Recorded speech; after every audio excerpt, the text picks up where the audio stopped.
Hi, here we are again. We are going to do our lesson 9 notes, okay, for Algebra 2.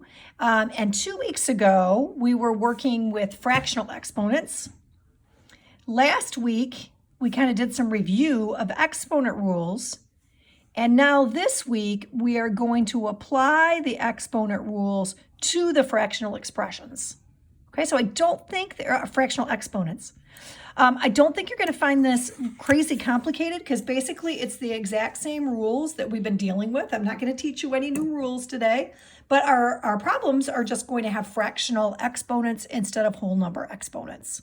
Okay, so let's kind of run through the rules and the examples first. These are some more straightforward kind of examples. They don't have any variables in them. And then we're going to get down here to these more complicated examples afterwards.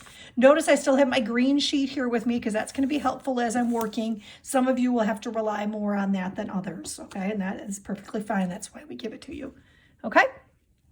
So when I multiply two things that have the same base, what do I do with their exponents? I add them. You guys are getting pretty good with this now. I can tell by looking at your homework assignments. But what's going to happen here is that our m and n are going to be fractions. So if we add those together, 5/4 plus 3/4 is 8/4, which luckily simplifies. If it didn't, you know, it might not be able to simplify, but this one comes out really nice, a whole number, and 4 squared is 16. Okay? All right, now on the other hand, if we have an exponent that's raised to an exponent, we multiply these together. Think of that as your x, your multiplication x. So I'm going to multiply these together, and I'm going to rewrite this so that it's super clear. You might not need to do that. That's great, okay? But 2/3 times 3/1, we can see that the 3's cancel. We just get 5 squared, which is 25. Okay? Our third rule here is when we have a product and we're raising it to a power, we just raise each of these to that power. Okay? So if I have this with this fractional exponent over here, I'm going to raise each of these terms to that same exponent. So 4 to the 1/2 and 16 to the 1/2. And remember what these fractional exponents mean. Something to the 1/2 power is the same as the square root of that. Okay, the square root. So the square root of 4 is 2. The square root of 16 is 4. And I can go ahead and multiply those together and get 8. Okay, for that particular problem, we could actually have done that in a shorter way. It wouldn't have really demonstrated what I wanted to, but because these are both inside together, I could have multiplied this together first, then took the square root of 64, which would be 8, and I would have ended up in the same spot. Okay, same final answer, which, by the way, is my lucky number. Okay, 8 is my lucky number all day long. Okay, since I was 8. All right, a to a negative exponent means I need to put it in the denominator. Okay, you guys are getting very good at that. So this 27 is going to go into the denominator, but it loses the negative exponent. Okay, and I'm going to rewrite this again as a radical. You don't have to. If you can think that, hey, that's the cube root of 27 without writing it out, I'm fine with that. Okay, and the cube root of 27 is 3. But that 3 is in the denominator, so I still need my 1 kind of as a placeholder in the numerator. All right, this one is if I've got two base numbers that are the same, okay, or based on the top and the bottom, and I've got exponents, I'm going to subtract those exponents. Okay, so if I subtract these, 2/3 minus 1/3 is 1/3. And again, I'm going to rewrite this as a radical. Great to skip that. What is the cube root of 125? Okay, well, there's 125, and the cube root is 5. Okay, our last example is if we have a quotient raised to a power, we just take the numerator and the denominator and raise them both to that power. Okay, so this will be 4 to the 1/2 over 25 to the 1/2. Again, I'm going to rewrite that as a radical. You don't have to.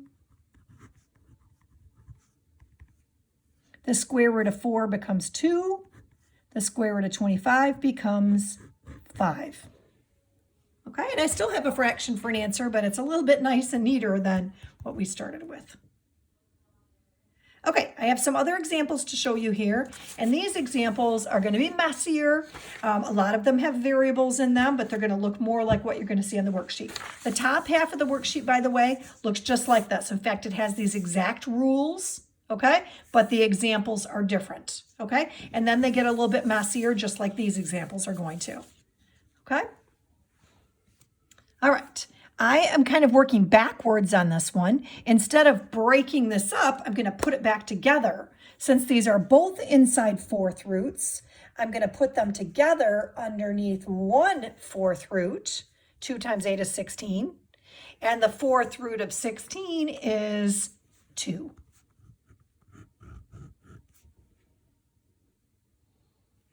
Okay. Another way that you could think about that is 2 to the 1/4 times 8 to the 1/4, okay, which is 16 to the 1/4. Okay, there's lots of different ways you can think about these or write them out. All right, this one, I've got a cube root of a numerator and a denominator. And since they're both cube roots, I can put them together underneath the same cube root. And 81 divided by 3 is 27. So I've got the cube root of 27, which is 3. Okay, now let's get to some that have variables. This is a really interesting idea and a really good problem for you guys to understand. What does it mean to take the 4th root of something? Well, it's saying, what do I have to multiply by itself 4 times to get x to the 12th? Okay, well, obviously these have to have x's in them, but it's not just x times x times x times x. I need some exponents up here. And those exponents would add together 4 of them to give us 12. So obviously these are 3's. So that's my answer, x to the 3rd. But you probably don't want to go through that process every time. So there's a couple different ways you can look at it. I always think of it as this exponent inside the radical has to be divided by this number, which is called the index. And if I divide 12 by 4, I get 3. Okay? I could even write it out like that, x to the 12/4, okay? Which reduces to x to the 3rd. Okay? So if I have more than one variable and some numbers inside, I'm just going to take the cube root of each of these. Okay, so the cube root of 8 is a nice number. That's 2. The cube root of x to the 6th, well, I divide this 6 by the 3 and get a 2. And for my y exponent, I take 9 divided by 3, which is 3. Okay, so that was an easier example, and then we got a little messier. All right, we've got 2 more examples. This one, we are raising a product. I've got 3 things being multiplied together, and I'm raising them all to the 1/2 power. So I'm going to distribute that 1/2, if you want to think about it that way. I'm going to raise each of them to the 1/2. 4 times 1/2, because I'm multiplying here. 4 times 1/2 is 2. And 8 times 1/2 is 4. And this is the 16 to the 1/2, which is the square root of 16, which is 4. So I definitely want to do that. I don't want to leave it 16 to the 1/2, since that happens to be a nice number. All right, and my last example, okay? This one, I've got a quotient. So I want to think of this as being like 4, oops, sorry, I lost my exponent there, 4 separate problems. Okay, one for the coefficients, one for the x's, one for the y's, and one for the z's. Okay, this part right here is 4. I can put it over 1, but I really don't need that 1.